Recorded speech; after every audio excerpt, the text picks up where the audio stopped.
മച്ചാമാരെ തൃശ്ശൂരൊന്നും കറങ്ങാൻ പോകുന്നുണ്ട് വിത്ത് എൽഡോറാഡോ ആൻഡ് വൈശാഖേട്ടൻ. അപ്പോൾ ഷില്പിയിലാണ് കേട്ടോ പോകുന്നത്. അപ്പോൾ എൽഡോറാഡോ വണ്ടിയും കാര്യങ്ങളും എടുത്തു. നമ്മുടെ അധോലോകത്തിൻ്റെ സ്റ്റിക്കറും കാര്യങ്ങളും ഇതിലുണ്ടായിരുന്നു. അപ്പോൾ എൽഡോറാഡോ വണ്ടി എടുത്ത് നമ്മളിപ്പോൾ പൊയ്ക്കൊണ്ടിരിക്കുന്നത് നേരെ കൊടുങ്ങല്ലൂർ അമ്പലത്തിൻ്റെ അവിടെയുള്ള ബസ് സ്റ്റോപ്പിലേക്കാണ്. അവിടെ നിന്ന് നേരെ ആളെടുത്ത് നേരെ തൃശ്ശൂർ ഏകദേശം 10:45 നമ്മൾ തൃശ്ശൂർ സ്റ്റാൻഡിൽ എത്തുമെന്നാണ് നമ്മൾ പ്രതീക്ഷിക്കുന്നത്. അപ്പോൾ ബ്ലോക്കും കാര്യങ്ങളും ഉണ്ടെങ്കിൽ ടൈം ഇത്തിരി വൈകും, അങ്ങോട്ടും ഇങ്ങോട്ടും വൈകും. അപ്പോൾ നമ്മുടെ വൈശാഖേട്ടൻ മെയിൻ സ്റ്റോപ്പിൽ നിന്ന് ആളെ എടുത്തു നമ്മളിനി പോവുകയാണ്.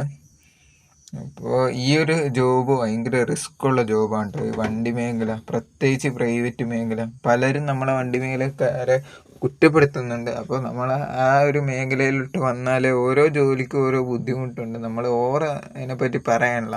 അപ്പോൾ നമ്മുടെ വൈശാഖേട്ടൻ നേരെ വണ്ടിയുടെ ഫ്രണ്ടിൽ കാര്യങ്ങൾ ഇരുന്നിട്ടുണ്ട്. അപ്പോൾ ഡ്രൈവർ എൽഡോറാഡോനായിട്ട് കത്തിയും കാര്യങ്ങളും വച്ചിരിക്കുന്നുണ്ട് കേട്ടോ.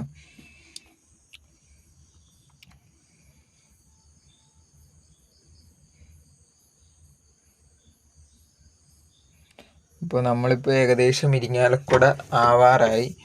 ഇനി ഇരിങ്ങാലക്കുടയിൽ നിന്ന് ആളെടുത്ത് നേരെ തൃശ്ശൂർക്ക് പോകാനുള്ള പരിപാടിയാണ്.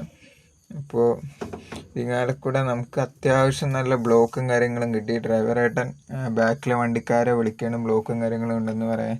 ഇപ്പോൾ ഈ ഒരു മേഖലയിൽ ഈ കോണ്ടാക്റ്റിങ് ഭയങ്കര അത്യാവശ്യമാണ്. കാരണം വെച്ച് കഴിഞ്ഞാൽ ബ്ലോക്ക് ഉണ്ടായിക്കഴിഞ്ഞാൽ കുറച്ച് സ്പീഡിൽ കയറ്റി വരാൻ അങ്ങനത്തെ ഒരു കാര്യങ്ങൾ ഉണ്ട്. അപ്പോൾ ഡ്രൈവറേട്ടൻ ആളെ വിളിച്ച് കാര്യങ്ങൾ പറഞ്ഞു, ബ്ലോക്കും കാര്യങ്ങളും ഉണ്ടെന്ന്. നമുക്കധികം ബ്ലോക്ക് കിട്ടിയില്ല, ബാക്കിൽ വന്ന വണ്ടിക്ക് ബ്ലോക്ക് കിട്ടി. അപ്പോൾ നമ്മളിത് വണ്ണസ് കണ്ടു, നമ്മുടെ റൗണ്ടിൽ വെച്ച് വണ്ണസിൻ്റെ ദശാവതാരവും വേറെ ഏതൊരു വണ്ടിയും നമ്മൾ കണ്ടിട്ടുണ്ട്. അപ്പോൾ നമ്മൾ ആളെയും കാര്യങ്ങൾ ഇറക്കി, തൃശ്ശൂർ വന്ന ആളെയും കാര്യങ്ങൾ ഇറക്കി. കുറേ വീഡിയോ ഒക്കെ നമ്മൾ സ്കിപ്പ് ചെയ്തേക്കെ കേട്ടോ. ആളെ ഇറക്കി നേരെ CNG അടിക്കാനുള്ള പരിപാടിയാണ്. CNG മിക്ക സ്ഥലത്തും കിട്ടാനില്ല.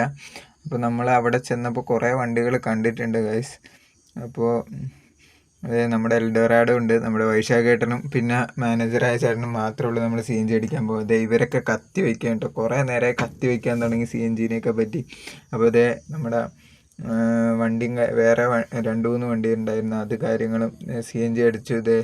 ഇപ്പോൾ ഈ ഒരു വണ്ടിയും കൂടെ CNG അടിച്ചാൽ നമ്മളാണ് ഇനി അടുത്ത് CNG അടിക്കേണ്ടത്. നമ്മുടെ ശില്പി നമ്മളത് ഇവിടെ കൊണ്ട് ഒതുക്കിയൊക്കെയാണ്. 2-3 ബസ്സുകൾ വന്നിട്ട് പോയി, കാരണം വെച്ചാൽ CNG കിട്ടിയില്ലെങ്കിൽ എന്ന് വെച്ചിട്ട്.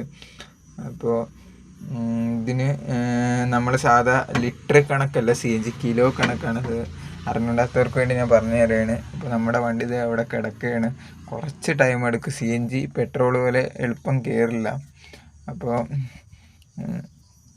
നമ്മുടെ